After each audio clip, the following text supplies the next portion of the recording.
100 rated chess, but you can't capture a piece if you have already captured a lower valued piece or pawn. Aha! One of the nicer people who added the or pawn for me. And absolutely impossible. We get a 140 from Romania. Okay, so I obviously need to capture the queen first. If I capture something else, then his queen immediately becomes invincible and can freely wreak damage on my position. I need to do something that can lure his queen out. f4. Opening up my king and provoking queen h4 check. This is the utmost famous bird's opening. One of my personal favorites due to how simple it is. And you can also learn the birds quickly by yourself on Chessreps. Chessreps is an opening training platform designed to bridge the gap between abstract theory and competitive instinct through short and interactive learning sessions that you can literally never get bored with.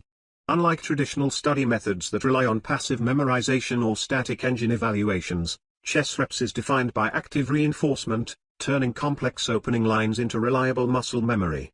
Each opening featured on Chessreps has a reasonable amount of main lines and suboptimal lines. You can choose to learn any line you want and stop at any point you like.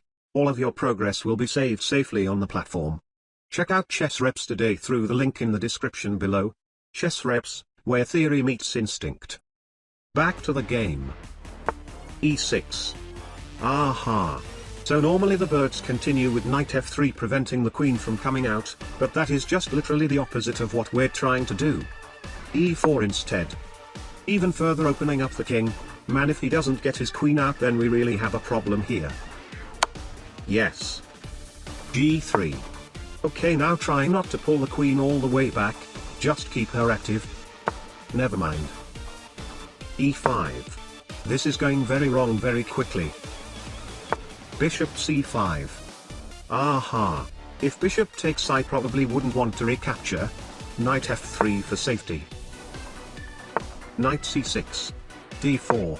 I guess we'll just open the center and go all out. It's kinda lucky that my opponent still hasn't made any crazy blunders yet. Bishop b6. d5. As usual, if the challenge restricts my ability to capture, I'll let my opponent do the captures instead. Knight b4 instead. d6. C takes d6. Aha. Now d6 is weak. Knight c3. I'll try to put this knight on d6 and we can straight up attack his king.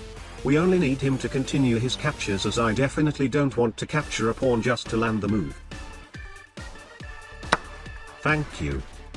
Knight b5. f5. Aha. Knight d6 check. We may even be able to win without a single capture. King f8. Well, but of course the goal is still to capture the queen first. Need to keep it practical. Bishop d2. Knight d5. c4. Knight c7. Bishop b4. Ha! Absolutely perfect. My bishop is lining up with his king and his bishop can't even come back to attack my d6 knight. This is just perfect. King e7. Very aggressive. Okay, now there is knight b7 discovered check, winning the queen, but that requires a pawn capture, so no. Knight g5 instead.